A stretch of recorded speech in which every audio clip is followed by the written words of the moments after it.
Shiny hunting is a staple of the Pokémon franchise. Being introduced in Generation 2, people fell in love with the idea of spending hours on end hunting for different colored pixels, myself included. Middle of the night. Whoa!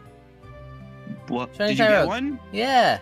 Though through all my hours of playing Pokemon, a question has lingered in the back of my mind. How long would it take to get every shiny Pokemon? Well, there is a few ways to approach that question. I have to decide whether or not to include things like alternate forms, glitches, gender differences, or regional variants, but all of those make this too complex. So I'll be setting some ground rules for what this is. I'll be counting the time it takes to catch one of each shiny Pokemon considered by Pokedex number. If it doesn't have its own unique Pokedex number, then I'm not counting it. I also decided to only sort them using games on the Nintendo Switch. It being the most recent console and the one that most people have access to made it feel right. But before we go over how long it takes to get all the Pokemon, we need to talk about the ones that you can't get on the Switch. Most of which being mythical Pokemon or legendaries introduced in Sword and Shield or Scarlet and Violet, as well as Furfrou, Castform, Spinda, Patrat, and Watchog. Spinda's in here because despite it being in BDSP, you can't actually transfer it into Home, so I just decided to not consider it. There's also 3 Pokemon that are guaranteed to be shiny, that being Ponyta, Munchlax, and Blitzel. To get the shiny Ponyta, you have to have defeated Kleavor as well as having Ponyta registered in your dex. You're then given a quest to go catch a rare Ponyta, which is just a shiny Ponyta. As for Blitzel, once you gain access to fighting the secret league boss, Cyrano will trade you a shiny Blitzel. After completing the hardest level of Ogre Oustin, you're given a shiny Munchlax, which also has a mark, which is pretty neat. With that out of the way, it's time to talk about the first method. Due to this being limited to the Switch, most of the legendaries that are obtainable are in the Dynamax Adventures. In here you can find every mainline legendary Pokemon prior to Gen 8 as well as all of the Ultra Beasts except for Poipole and Naganadel. Sporting a 1 in 100 chance to be shiny does sound really good on paper, but to actually check if it's shiny you need to do an entire 9-minute run. Though there is a silver lining. Every time you complete a run, not only does the legendary have a 1 in 100 chance of being shiny, but the other 3 Pokemon you catch have the same odds as well. Meaning that on average for every shiny legendary you'd get 3 regular shiny Pokemon as well.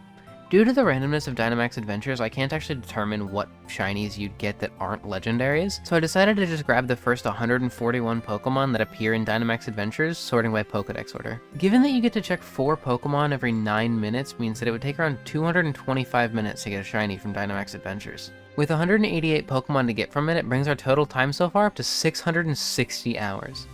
There's no real strategies to speed this up, but I would recommend doing this with friends as the AI in this mode is atrocious. There are a lot of factors that increase your shiny odds beyond just the massive mass outbreak. If you perfect your research on a Pokemon as well as have the shiny charm, your odds in a massive mass outbreak are 1 in 216 to find a shiny.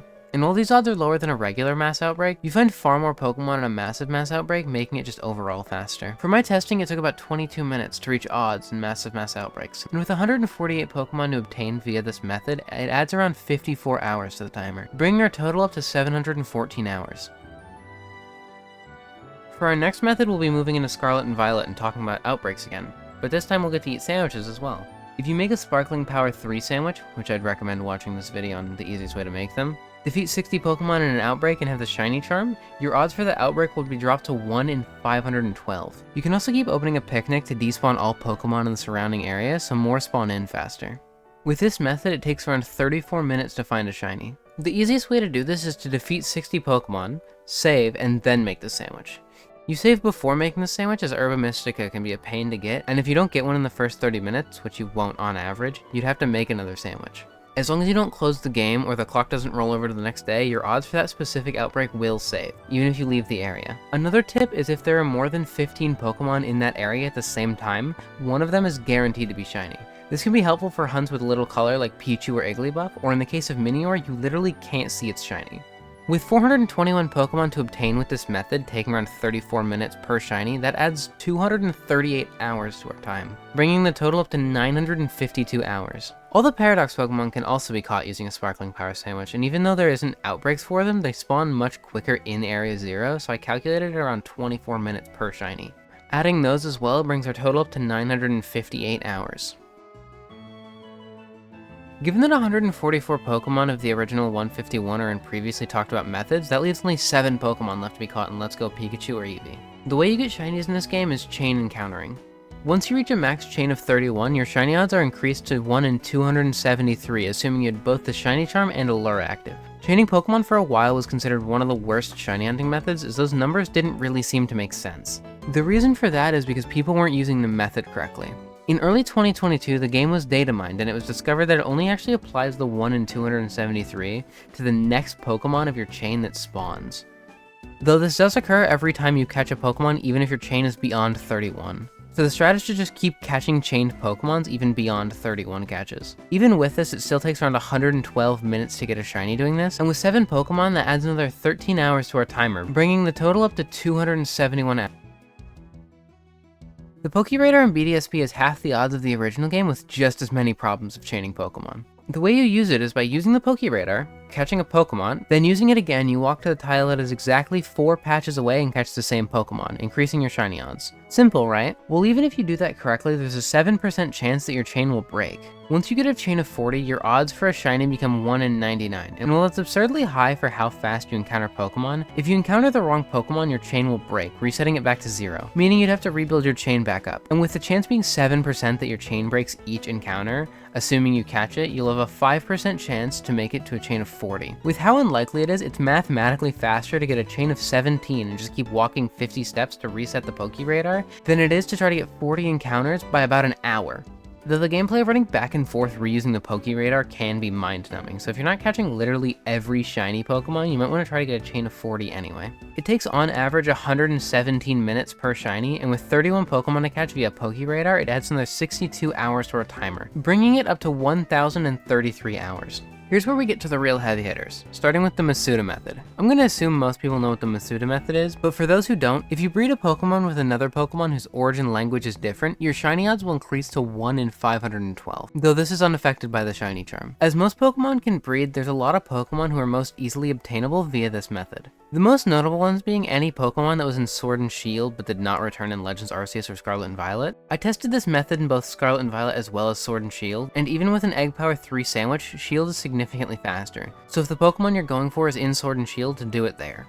This takes on average 300 minutes, and with 141 Pokemon who are most easily obtainable via the Masuda method, our timer goes all the way up to 1,926 hours. Despite there only being 13 Pokemon remaining, these 13 by far take the longest. To start, we have the Sword and Shield fossil Pokemon. As they're two fusions of Pokemon of old, they don't have any egg group or gender, meaning they can't be obtained via the Masuda method. So the only way to obtain them is to talk to the digging duo in the wild area. When you pay them watts, in exchange they give you a bunch of random items, including the fossils. Interestingly enough, the two brothers do individually have their own chances for each item. If you talk to the one on the left, he'll dig for longer on average, though he can only give you 2 of the fossils. Which 2 you can get are depending on which game you're playing. If you're playing Sword, he'll give you the Dino and Bird fossils. If you're playing Shield, he'll give you the Drake and Fish fossils, each of which have a 3% chance. If you talk to the one on the right, he digs for less time, but you can obtain all of the fossils from him, regardless of which game you're playing. Though the odds for each of the 2 the left brother doesn't give you are lower. Once you get all the fossils you want, I'd recommend getting as many as you can, as this will generally speed up the process. You go to Route 6 and talk to the professor directly left of the camping site. Save your game before talking to her and make sure autosave is off so you can close your game if you get through all the fossils and don't get a shiny. You then mash the A button until you're out of fossils. The easiest way to check if you get a shiny is to go to the Pokédex and scroll through all the sprites of the Pokemon you're hunting and see if there's a shiny one. Though this won't work if you already had a shiny of that Pokemon, so keep that in mind. To get each of the 4 fossil Pokemon, it takes around 4,000 minutes total, bringing our total time to 1,993 hours. The last 9 are obtained by a soft resetting, 8 of which are in Sword and Shield, that being all the Regis and the Swords of Justice excluding Keldeo. The last one, thematically, is Arceus. Each Sword and Shield one takes around 2,594 minutes each. For the Regis, you can just do the puzzle and then save in front of them and then soft reset. As for Arceus, you have to complete the main story of Legends Arceus as well as beat the Elite Four in BDSP. Once you do that, you can go to your bedroom to get the Azure Flute and then soft reset and encounter Arceus at Spear Pillar. Adding all that up brings our final time to Hello, Editing Debbie here. This video has been mostly finished for the past few days, but I had some friends look over it and they found some mistakes, so I'd like to go back over them. I initially marked Regigigas as not obtainable due to Pokemon Database saying it's not in BDSP when you can literally find it at Snowpoint Temple. I'm literally never trusting Pokemon Database again. I went back and double checked and Regigigas is also in Sword and Shield, and it's not shiny locked, and it's just faster. I also put Cherim and Masuda as opposed to where it should be in Arceus. I missed it because they are the only Pokemon who appear in mass outbreaks, but don't appear in massive mass outbreaks. Why, you ask? I don't know. Oh, and the Swords of Justice are also affected by the shiny charm. With all those mistakes fixed and the math redone, I can finally answer the question. It takes 2,432 hours or 101.36 days of non-stop play to obtain every shiny obtainable on the Nintendo Switch. If you want to find the easiest method for each Pokemon, I made a spreadsheet with each Pokemon's name, Pokedex number, and shiny method. Anyway, thank you for watching. This video took a while to make, so I'd appreciate it if you would like and subscribe and all that nonsense. And yeah, see you next time. Bye-bye!